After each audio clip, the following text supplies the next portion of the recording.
अमन, सुनो, शिक्षिका ने कहा, तुम जो पीछे बैठे हो। जिस लड़के से सख्त लहजे में ये शब्द कहे गए थे, उसने कोई प्रतिक्रिया नहीं दी। वह आखिरी पंक्ति में बैठा अपने पैर हिलाते हुए अपनी कलाई पर बंधे लाल धागे को खींचता रहा। उसकी नजर अपनी किताब पर थी। शिक्षिका ने नाटकीय ढंग से अपना सिर हिलाया। सुना नहीं, मैं तुमसे बात कर रही हूँ। मैम, वह आपकी बात नहीं सुन सकता, एक लड़की ने अपनी हंसी दबाते हुए कहा। पूरी कक्षा खिलखिलाकर हंसने लगी। आखिर इस हंगामे से अमन का ध्यान टूट गया। उसने इधर उधर देखा और उसे एहसास नहीं था कि सब उसी पर हंस रहे थे। स्थानापन्न शिक्षिका ने लड़के का नाम पता करने के लिए तुरंत रजिस्टर खोलकर देखा और इस बार जोर से पूछा, अमन चंद्रा, क्या तुम मुझे सुन सकते हो? क्या तुमने कुलकर्णी सर के निर्देशानुसार पहले 3 अध्याय पढ़े? मुझे ही क्यों चुना गया है? अमन ने सोचा। वह खुद को फंसा हुआ महसूस कर रहा था। समय खत्म हो रहा था। सब उसी को घूर रहे थे। अमन ने गला साफ किया। नहीं मैडम, ऐसा नहीं है कि वह आपकी बात नहीं सुन सकता, दूसरे लड़के ने टोकते हुए कहा। वह सिर्फ बबो बोल नहीं सकता, लेकिन उसने चारों ओर देखते हुए कहा, वह रो अवश्य सकता है। अमन गंभीर हो गया। क्या तुम मजाक कर रहे हो? रोना? वह 10 साल से भी पहले की बात है। वह अधिकतर शांत रहता था, लेकिन अमन इस क्षण में चुप नहीं रहना चाहता था। पिछले कुछ वर्षों में उसकी बोलने की आदत लगभग खत्म हो गई थी, क्योंकि उसने खुद को एक अलग कोने में संकुचित कर लिया था।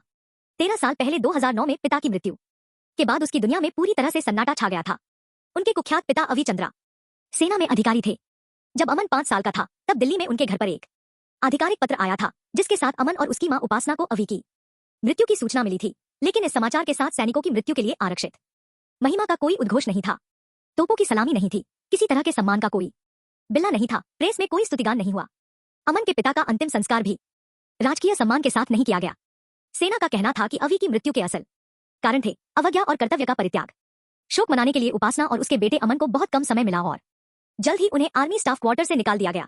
उपासना ने काम की तलाश भी की, लेकिन जब नौकरी की एक उम्मीद जगमगाई, तो उसके परिवार और पति के बारे में होने वाली पूछताछ ने उस संभावना को भी खत्म कर दिया। उसके पास स्थानीय कैंटीन में बर्तन सफाई की कम वेतन वाली नौकरी करने के अलावा कोई विकल्प नहीं था। इस दुर्भाग्यपूर्ण स्थिति के परिणाम अमन के जीवन में आने में ज्यादा समय नहीं लगा। दूसरी कक्षा में उसे पहली बार एक सहपाठी ने देशद्रोही का बेटा कहा। वह कक्षा के सामने रो पड़ा था। इस घटना के बाद कई और लड़के उसे पूरा साल परेशान करते रहे। उसकी जब भी कोई बात होती, तो लोग केवल उसके पिता की बदनामी के दाग ही के विषय में बात करते थे, परंतु स्कूल बदलने का कोई प्रश्न नहीं था, क्योंकि वह जहां रहता था वहां से सबसे नजदीक यही एक पब्लिक स्कूल था और उनके पास और कहीं जाने के पैसे नहीं थे। अमन ने इस परेशानी से बचने का यह तरीका निकाला कि वह लोगों से बचने लगा। पहले उसने अपनी गतिविधियों पर गौर करना और शब्दों को तौलना शुरू किया। वह बीमारी का बहाना करके स्कूल से यथासंभव छुट्टी ले लेता था। तीसरी कक्षा में उसने किसी भी चर्चा में शामिल होना पूरी तरह से बंद कर दिया और चौथी कक्षा के बाद से वह केवल तभी बोलता था जब कोई शिक्षक उसे बोलने के लिए कहता था।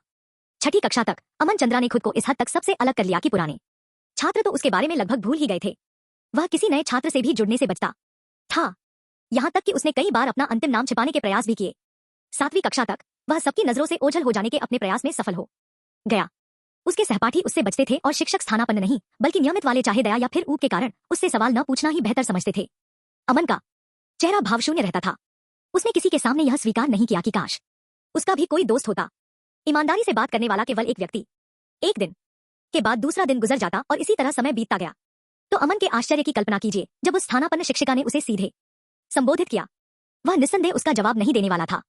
कभी कभार हाँ मैडम या हाँ सर के अलावा शायद ही कोई अमन की आवाज सुन पाता था। तो अगर अमन के पास बोलने के अलावा कोई और रास्ता नहीं था, तो यह काम जल्दी करना था। यहाँ खोने को कुछ नहीं है, पराजित इंसान। उसने खुद को बोलने के लिए तैयार किया, लेकिन समय खत्म हो चुका था। अब इससे कोई फर्क नहीं पड़ने वाला था कि उसने कल रात अध्याय पढ़े या नहीं, और वह शिक्षिका के प्रश्न का उत्तर जानता था अथवा नहीं। उसे पता था कि अगर उसने बोलने की कोशिश भी की, तो बोलने से पहले ही उसका गला सूख जाएगा। इसलिए वह हमेशा की तरह अपने सहपाठियों को देखकर मुस्कुराया, और उसने उम्मीद की कि वे उसे अमन की उदासीनता ही समझेंगे। अमन के ठीक सामने बैठा लड़का पीछे घूमा और उसने अमन के चेहरे के सामने अपनी अंगुलियां चटका दी। फिर उसने चतुराई से अपने हाथों को ऐसे घुमाया कि शिक्षिका उसे न देख सके, और फिर उसने अपनी जेब से एक उपकरण निकालकर उसके स्क्रीन पर क्लिक किया। अमन को देखकर सभी के चेहरे पर व्यंग्यभरी मुस्कान उभर आई, क्योंकि अमन ने उपकरण पर बज रही एकॉन की लोनली धुन पहचान ली थी। उस क्षण ने अमन के इस विश्वास को हिला दिया कि वह प्राथमिक विद्यालय के आघात से उबर चुका था। उसका यह सोचना मूर्खता थी कि इतने वर्षों की रणनीति और दूरी ने अतीत के सभी दाग धो दिए थे और वह अपने खोल में सुरक्षित था। अमन को लगा उसकी सारी मेहनत व्यर्थ हो गई थी। वह टूट गया। वही पुरानी भावना उसकी शिराओं में लौट आई और उसे महसूस हुआ जैसे वह कक्षा 12B के बजाय 2B में अपने डेस्क पर लौट आया था, जहां से यह सब शुरू हुआ था। उसने महसूस किया कि उसके पेट की गर्मी ऊपर की ओर बढ़कर उसकी आंखों से आंसू बनकर बहने वाली थी, लेकिन वह अपने सहपाठियों को उसे रोते हुए देखकर संतोष नहीं प्रदान कराना चाहता था। उसने अपना सिर पीछे की ओर झुकाया और पलकों को झपकाए हुए आंसू को बहने से रोक लिया। क्या यह फोन है? शिक्षिका चिल्लाई। अमन ने अपने होंठ काटे और अपनी मेज से जो भी सामान उसके हाथ में आ सका इकट्ठा करके खड़ा हो गया। सब कुछ बिजली की तेजी से घटित हो रहा था और फिर भी ऐसा महसूस हुआ मानो समय रुक गया हो। कमरे का वातावरण आशा से भर उठा। सब इंतजार कर रहे थे कि अमन अब क्या करेगा। उसने महसूस किया कि सब उसे देख रहे थे। फिर अमन ने गलियारे में कदम रखा तो उसे पूरी कक्षा की हंसी सुनाई पड़ी। जरूरत पड़ने पर प्रकाश कहाँ चला जाता है। अमन ने अपना बैग पकड़ा और तेजी से प्रशासक कार्यालय की ओर चला गया, जहां पहुंचने पर उसे बताया गया कि प्रकाश पिछले 2 दिनों से स्कूल नहीं आया था। मुझे परवाह नहीं, मैं उसके पास जाऊंगा। अमन को पता नहीं था कि प्रकाश कहाँ रहता है, इसलिए उसने यह दिखावा किया कि उसे प्रकाश को कुछ जरूरी कागज पहुंचाने हैं। कार्यालय स्टाफ ने अमन को प्रकाश का पता बता दिया। स्कूल में प्रकाश एकमात्र व्यक्ति था जिसके साथ अमन के बिना अपमानजनक शब्दों का प्रयोग किए थोड़ी बातचीत हो जाती थी। ऐसा नहीं था कि वह अमन का दोस्त था, यह केवल किस्मत की बात थी, या शायद इसलिए कि प्रकाश का साथ भी किसी को पसंद नहीं था, क्योंकि उसका व्यवहार बहुत बुरा था। इसका आशय यह था कि उन दोनों को प्रायः स्कूल के प्रोजेक्ट में एक साथ रख दिया जाता था। अमन प्रकाश के घर पहुंचा तो प्रकाश ने ही दरवाजा खोला। क्या बकवास है यार, तुम यहाँ क्या कर रहे हो? प्रकाश ने कहा। तुम्हें देखकर अच्छा लगा प्रकाश, अमन ने आंखें घुमाते हुए कहा। आजकल तुम स्कूल क्यों नहीं आते? क्या फिर से वही? तुम्हें मेरा घर कैसे मिला? प्रकाश ने घबराकर अमन की ओर देखा और फिर अमन के कंधों पर अपनी बाहें रखकर उसे अपने घर के बगल वाली गली की ओर ले गया। उसे छोड़ो, अमन ने कहा। तुम मुझसे पीछा छुड़ाने की कोशिश क्यों कर रहे हो? ऐसा नहीं है, प्रकाश ने तिरछी दृष्टि से देखते हुए कहा। वह रुका और फिर एक क्षण के बाद उत्सुकता से मुस्कुराया। अच्छा ठीक है, बात यह है, मैं कैसे कहूँ उम्मा, मेरे माता पिता की सोच पुराने किस्म की है। तो अमन ने पूछा। ओह, मैं कितना मूर्ख हूँ, यहाँ तक कि इस दुष्ट प्रकाश को भी गद्दार के बेटे के साथ दोस्ती करने में शर्म आती है। अमन का मन हुआ कि वह मुड़े और घर भाग जाए, या प्रकाश पर चिल्लाए, या शायद उसे थप्पड़ मार दे, लेकिन वह ऐसा कर नहीं सका। उसे अपने शब्दों को तौलने, अपनी क्रियाओं पर नजर रखने और यथासंभव निष्क्रिय बने रहने की आदत सी पड़ गई थी। वह किसी भी तरह उस एक व्यक्ति से शत्रुता नहीं करना चाहता था जो उसका साथ देता था। उसने अपने अभिमान को दबा लिया और कहा, कुछ नहीं प्रकाश। रोहन और उसके साथी आज ध्यान आकर्षित करने के लिए कुछ ज्यादा ही बेचैन थे और आज मैं उनका केंद्र बन गया। प्रकाश ने सिर हिलाया। हाँ यार सुनो, यह बहुत बुरा है। जैसा मैंने कहा, मुझे वापस अंदर जाना होगा, लेकिन मैं तुम्हें एक उपहार देना चाहता हूँ और मैं जानता हूँ कि तुमने पिछले सप्ताह कहा था कि तुम्हें इसमें दिलचस्पी नहीं है, लेकिन अमन यही बात है। मैं फिर दोहराता हूँ, यही तुम्हारी सब समस्याओं का समाधान है। यहीं रुको और नजदीक मत आना, मैं लाता हूँ। अभी आया, वह बोला। इससे पहले कि अमन कुछ कह पाता, प्रकाश जा चुका था। वह कुछ ही देर में लौटा और उसने अमन को एक किताब दी। बस इसे 5 मिनट पढ़ लेना, मैं तुमसे इतना ही चाहता हूँ। अमन ने पाउलो कोएलो द्वारा लिखित द अल्केमिस्ट के हार्डबैक संस्करण को देखा और उसे अपने बैग में रख लिया। हाँ 5 मिनट ठीक है।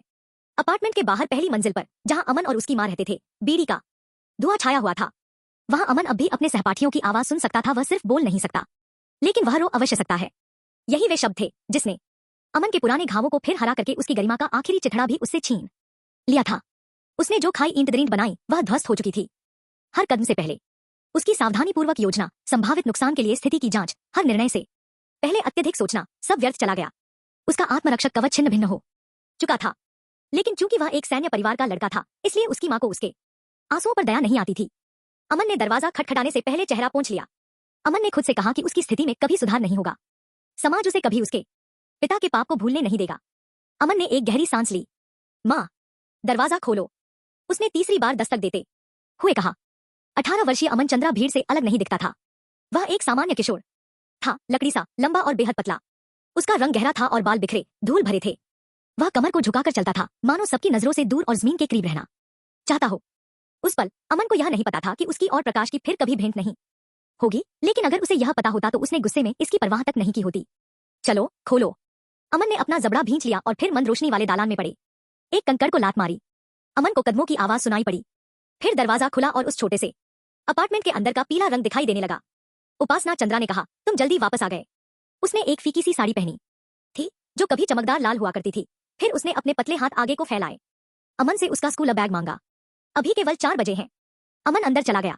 उसके पास कहने के लिए बहुत कुछ था, लेकिन उसे पता नहीं था कि वह बात को कहां से शुरू करे। वह कमरे में रखी स्टील की अलमारी की ओर बढ़ा और उसके दरवाजे जोर से खोले। उसने अंदर से अपना फोन निकाला। वह 8 साल पुराना सैमसंग गैलेक्सी S5 मॉडल था, जो एक बार चार्ज करने पर 50 मिनट तक चलता था, और फिर उसे स्क्रॉल करना शुरू कर दिया। क्या हुआ? उपासना ने पूछा। अमन ने ऊपर नहीं देखा। वह केवल इतना ही सोच पा रहा था कि कितनी ही बार दूसरों ने, उसके सहपाठियों ने, उन सब लोगों ने देरसबेर अमन का अंतिम नाम पता लग जाने के बाद उसका साथ छोड़ दिया था। अमन, स्कूल में क्या हुआ? उसकी माँ ने पूछा। उसका दिमाग दौड़ता रहा, फिर अचानक उसका धैर्य टूट गया। हम क्यों? मैं क्यों? बैठ जाओ बेटा। नहीं, आज मुझे जवाब चाहिए, अमन ने कहा। आप कहती हो कि वे पापा के बारे में झूठ बोलते हैं, या कि वास्तव में उन्होंने देश के साथ गद्दारी नहीं की, या कि उन्होंने हमें धोखा नहीं दिया, तो फिर मुझे देशद्रोही का बेटा क्यों कहा जाता है? उपासना ने अपने पैरों की ओर देखा। पापा पर वास्तव में क्या आरोप लगाया गया था? अमन ने पूछा। उसकी आवाज तेज हो गई थी। उपासना ने सिर हिलाया और अमन की ओर एक कदम बढ़ाया। धैर्य रखो, सही समय की प्रतीक्षा करो बेटा। इसमें से किसी बात का अर्थ नहीं निकलता, मुझे समझ नहीं आता, अमन ने अपनी बाहें लहराते और गोल गोल घूमते हुए कहा। मैं ऐसे नहीं जीना चाहता, लेकिन तुम्हें विश्वास करना होगा, उपासना ने कहा। तुम्हारी कलाई पर बंधा धागा देवताओं का आशीर्वाद है, तुम्हारा जीवन जरूर बदलेगा। छोड़ो माँ, फिर वही मत कहो, अमन ने कहा। उसने निराश होकर कलाई पर बंधा धागा खींच लिया। इसने 5वीं या 6ठी कक्षा में काम नहीं किया। इसने आज भी काम नहीं किया। इन बेकार के अंधविश्वासों ने मुझे केवल झूठी आशा दी है। उम्मीद है कि मैं एक दिन अपने किसी दोस्त से सामान्य रूप से बात कर सकूंगा। उपासना ने अमन को देखा, जैसे वह कुछ कहने जा रही हो, लेकिन फिर वह फर्श की ओर देखने लगी। नहीं, मैं नहीं कर सकती, उसने अटकते हुए कहा। काश मैं क्या? वह आवाज दरवाजे पर हुई। अमन चलते चलते रुक गया, और वही आवाज फिर हुई, एक धीमी लेकिन अधीर सी दस्तक। वे दोनों आश्चर्य से एक दूसरे की ओर देखने लगे। उन्हें याद नहीं था कि आखिरी बार उनसे मिलने कब कोई आया था। अमन दरवाजे के पास गया और उसने कुंडी खोल दी। 4 फुट ऊंचा, मोटे पेट वाला एक आदमी उसे धक्का देकर अंदर आ गया। उसके सिर के ऊपर एक जूड़ा बंधा था और उसके शेष बाल बाहों तक लटके हुए थे। उसके दांत पीले थे और भौहें घनी थी। उपासना आगे बढ़ी तो उसके चेहरे से रंग उड़ गया। नमहक्रीता, सनक। नमहक्रीता, अमन सोचने लगा, इसका मतलब क्या है? नमहक्रीता, उपासना, सनक ने कहा। मैं तुम्हारे बारे में ही सोच रहा था, तुम्हारे और बच्चे दोनों के बारे में। अमन ने उस बौने आदमी को घूर कर देखा। उसने अपनी जटाओं को एक तरफ किया तो उसकी बाईं बाह दिखने लगी, जहां एक टैटू हल्का सा चमक रहा था। नहीं, वह टैटू नहीं था, वह एक नीला डिजाइन था जो उसकी कोहनी और कलाई के बीच बना था। वह अटूट छल्लों की एक श्रृंखला थी।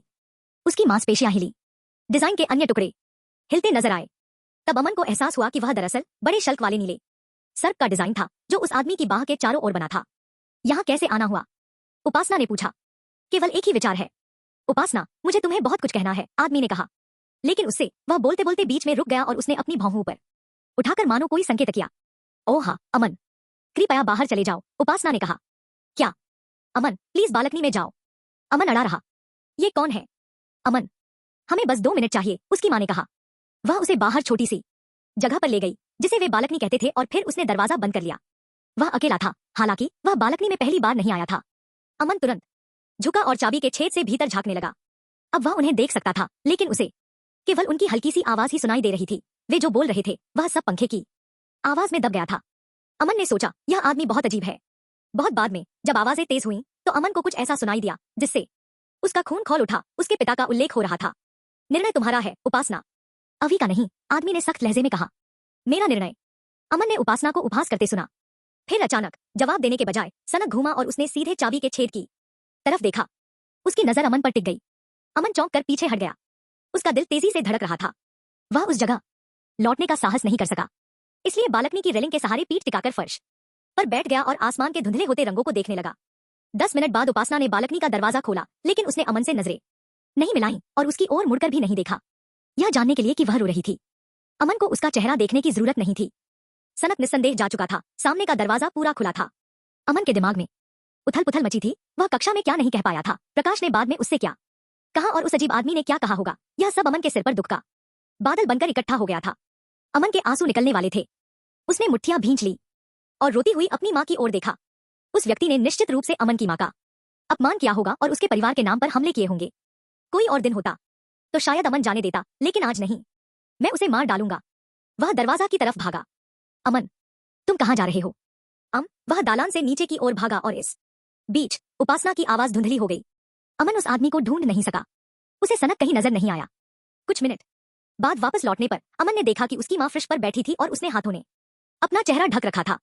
रोने के कारण उसकी आंखें सूज गई थी और उनमें लगा काजल फैल गया था। वह कौन था? अमन ने पूछा। उपासना ने लंबी सांस छोड़ी भरी। उसने चेहरे से हाथ हटाया और बोली, मुझे माफ कर दो बेटा, मुझे माफ कर दो। उपासना जानती थी कि सनक के आने से अमन को गुस्सा क्यों आ रहा था। उसके पति के द्रोह और फिर निधन का समाचार टीवी चैनलों के लिए विषय बन चुका था, जिसके बाद अमन समझ नहीं पा रहा था कि उनके साथ क्या हो रहा था। उनके परिचित और अजनबियों ने भी उन्हें शर्मिंदा करने के नए तरीके खोज लिए थे। मौखिक बाण कभी कभी उपहास भरे शारीरिक प्रदर्शन का स्थान ले लेते थे। सेना के क्वार्टर से निकलते समय उन पर पत्थर फेंके गए थे। आधी रात को उनके दरवाजे पर दस्तक होती थी। गुमनाम कॉल करने वाले फोन करके अपशब्द कहते थे।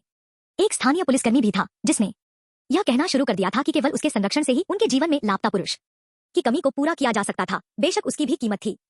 सनत भी उन जैसा था या नहीं, यह एक अनसुलझी पहेली थी। अब उपासना को केवल अपने बेटे अमन को गले लगाकर ही शांति मिलती थी।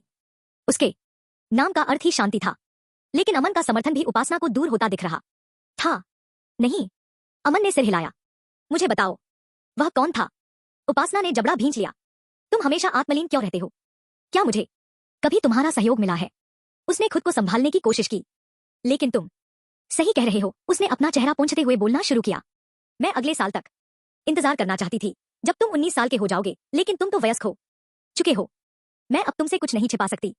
उसने सामने के दरवाजे की दीवार की ओर चलते हुए कहा। फिर उपासना ने अपनी अंगुली पीले प्लास्टर पर फेरी और बोली, तुम्हें पता होना चाहिए। उसने एक गहरी सांस ली। अवि चंद्रा कुछ भी हो, परंतु गद्दार नहीं थे। मुझे नहीं पता कि सेना ऐसा क्यों कहती है, अमन, वे अच्छे इंसान थे।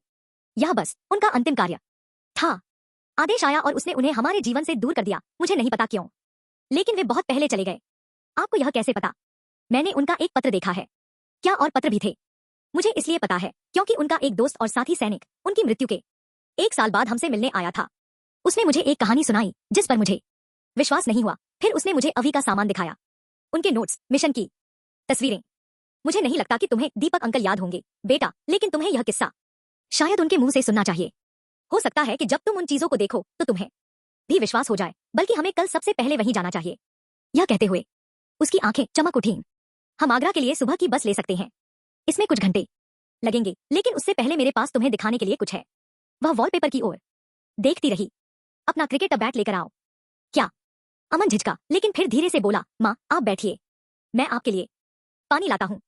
मेरे लिए वह बैट ले आओ, मुझे केवल वही चाहिए। अमन ने उसे हैरानी भरी नजरों से देखा, लेकिन बात मान ली। उपासना ने अमन के हाथ से बैट ले लिया। उसने पीले पलस्तर वाली दीवार की ओर मुड़ते हुए 1 सेकंड डके लिए अपनी आंखें बंद कर ली, और फिर जैसे उसे एक नया उद्देश्य मिल गया था, उपासना ने बैट ऊपर उठाया और पूरी ताकत से उसे दीवार पर दे मारा। आश्चर्य की बात यह थी कि बैट के टकराने से सीमेंट की आवाज नहीं, बल्कि लकड़ी की आवाज गूंज उठी। अमन का दिल क्षण भर के लिए जैसे थम गया। उपासना ने उसी जगह पर फिर निशाना साधा और बार बार बैट उसी जगह पर मारा। आखिर वहां एक छेद बन गया। पलस्तर झड़ा और पीछे लगा लकड़ी का तख्ता टुकड़े टुकड़े हो गया।